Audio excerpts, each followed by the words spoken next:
Maka kalau kita mengacu kepada beberapa pendapat tersebut, uang kertas adalah salah satu objek zakat. Lalu berapa ketentuan, apa saja ketentuan dan syarat zakat uang kertas? Kata ulama,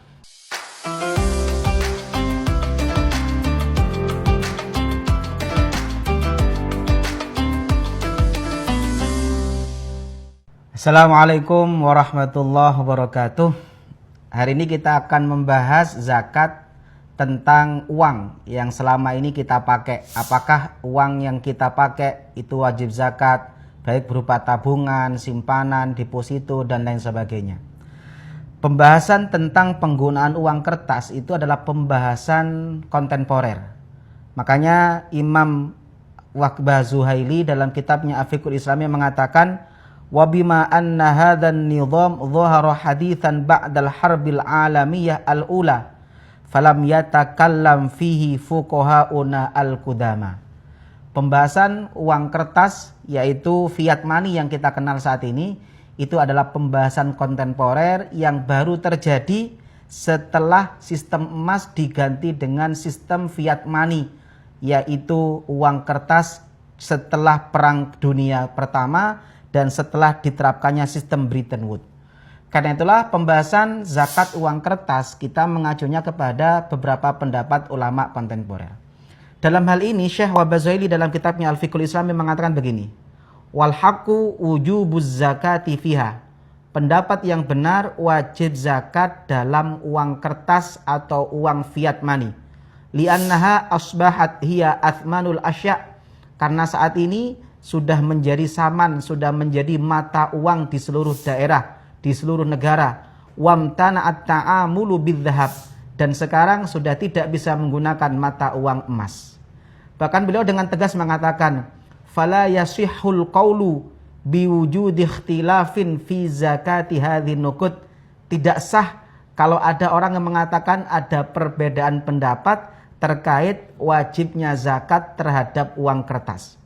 Wal qawlu bi'adamiz zakati fiha la syakka bi annahu ijtihadu khata'. Kata Waqbah Zuhaili, pendapat yang mengatakan tidak wajib zakat dalam uang kertas tidak diragukan lagi adalah ijtihad yang keliru. Li'annahu yu'addi fin natijah alla zakata ala akhtari wa ahammi naw'in min amwaliz zakah. Karena pendapat yang mengatakan tidak wajib zakat dalam uang kertas akan mengakibatkan tidak ada zakat untuk harta yang menjadi harta utama zakat saat ini. Bagaimana mungkin, kata Syekh Waqbah Zuhaili, petani yang hasilnya mungkin cuma 10 juta kita wajibkan zakat, orang yang punya deposito 200 triliun tidak kita wajibkan zakat karena kita menganggap uang kertas bukan objek zakat. Dalam kitab Al-Mawsu'ah Al-Fiqhiyah Al-Kuwaitiyah juga disebutkan, inna mimma la syakka fihi anna zakata fil awraqin naqdiyah wajibah. Tidak diragukan lagi zakat dalam uang kertas adalah wajib. Nadharan li annaha ammatu amwalin nas wa ru'usu amwalit tijarat wasyarikat wa ghalibul muddakharat. Karena uang kertas saat ini menjadi mata uang utama manusia, menjadi modal usaha, perusahaan dan perdagangan. Falau qila bi'adamiz zakati fiha la'adda ila dhaya'il fuqara wal masakin. Pendapat yang mengatakan zakat pada uang kertas tidak wajib akan menyebabkan banyak sekali hak-hak fuqara masakin akan hilang karena ada satu objek zakat yang sekarang kita hilangkan.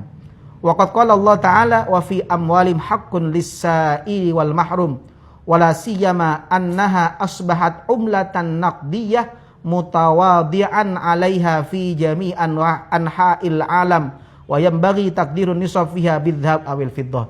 Ini dalam kitab Al-Mawsu'ah Al-Fiqhiyah Al-Kuwaitiyah. Yang kedua, kata Al-Fiqhiyah Al-Mawsu'ah Al-Fiqhiyah Al-Kuwaitiyah, mata uang saat ini adalah mata uang kertas sehingga sudah layak untuk dijadikan sebagai objek zakat. Dalam fikih Syafi'i kontemporer juga sama. Kita bisa baca dalam kitab Syarhul Yaqut An-Nafis. Dalam Syarhul Yaqut An-Nafis dikatakan, wal awraqul maliyah awil umlah al waraqiyah allati yata'amalu bihan nas al yaum at-tahqiq annalaha hukman naqdain. Pendapat yang tahqiq, pendapat yang hukumnya kuat, pendapat yang benar bahwasanya mata uang keras, mata uang kertas yang saat ini menjadi mata uang seluruh umat manusia memiliki hukum yang sama dengan emas dan perak. Maka kalau kita mengacu kepada beberapa pendapat tersebut, uang kertas adalah salah satu objek zakat. Lalu berapa ketentuan, apa saja ketentuan dan syarat zakat uang kertas? Kata ulama, uang kertas sama hukumnya dengan emas dan perak. Maka syarat zakat dalam uang kertas sama dengan syarat zakat dalam emas dan perak. Apa saja? Yang pertama, harus mencapai nisab. Berapa nisabnya? Di sini ulama berbeda pendapat. Tapi menurut pendapat yang paling kuat, nisabnya adalah dengan mengacu nisabnya emas. Syekh Wahbah Zuhaili mengatakan, wa nakhtaru ayyakuna waznuha dhahaban wal asah takdirun nisab al-waraqi bidh-dhahab li'annahu al-mu'adil li nisabil an'am. Pendapat yang saya pilih, kata beliau, yang paling sahih adalah nisab zakat uang itu disamakan dengan emas, karena emas itu setara dengan nisabnya unta, nisabnya sapi dan nisabnya kambing. Saya pernah menjelaskan di video sebelumnya, kenapa yang lebih layak menggunakan zakat emas sebagai acuan untuk zakat uang. Yang pertama, kalau kita mengacu kepada Imam Ad-Dahlawi dalam kitabnya Hujjatullah Al-Balighah, wa innama quddira minal warik khamsu awaqin li'annaha miqdarun yakfi aqalla ahli baitin sanatan kamilah. Nisab itu spiritnya adalah satu ukuran yang cukup untuk dijadikan menutupi kebutuhan satu rumah tangga kecil dalam 1 tahun. Maka kalau kita mengacu kepada emas, kalau kita hidup di daerah-daerah perkotaan, maka nisab emas ini adalah satu kebutuhan untuk satu keluarga selama 1 tahun. Yang kedua, berlalu 1 tahun dengan sempurna. Artinya kalau kita punya uang kita mencapai nisab dan nisab ini berlangsung sampai 1 tahun, tidak berkurang, maka kita wajib tahun depan. Tapi andaikan di tengah tahun nisabnya berkurang, maka haulnya ingkitok, haulnya terputus dan dimulai lagi ketika saldonya mencapai nisab.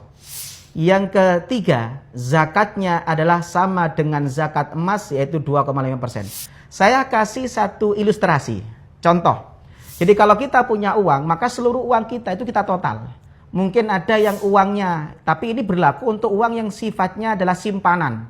Bukan uang yang muter untuk keperluan kita sehari-hari, itu nggak dihitung. Contoh, kita punya uang simpanan di brankas. Ada uang simpanan kita yang berada di tabungan. Ada yang dalam bentuk deposito. Maka semuanya ditotal. Saya kasih contoh. Umpama tanggal 1 Muharram, saya punya uang tunai simpanan 20 juta.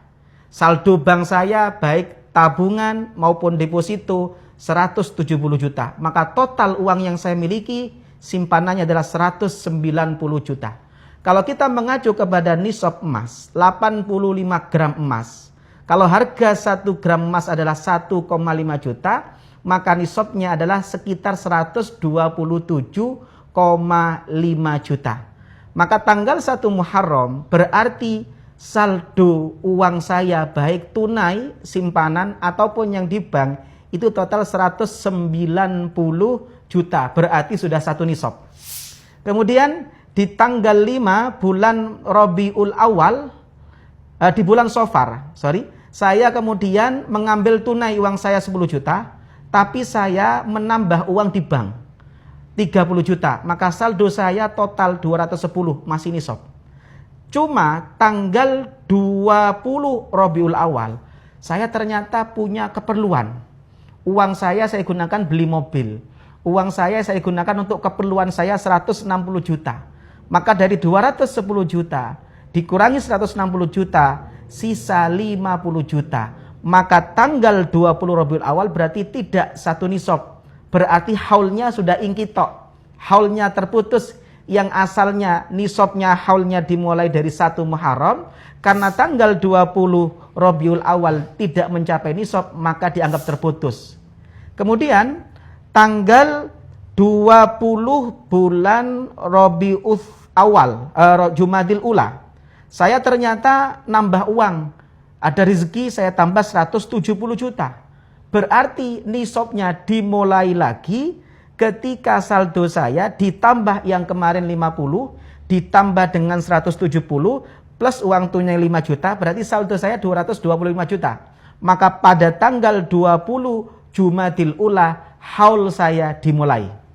Dan kalau ini tidak berkurang, tidak sampai nisabnya berkurang, maka andaikan saldo saya di tanggal 20 Jumadil Ula tahun depannya itu mencapai 200 juta, maka yang wajib saya zakati adalah 200 juta di akhir tahun Jumadil Ula tahun depan dikali 2,5% atau setara dengan 5 juta rupiah. Inilah zakat yang harus kita keluarkan dan kita bagikan kepada fakir miskin. Semoga bermanfaat. Assalamualaikum warahmatullahi wabarakatuh.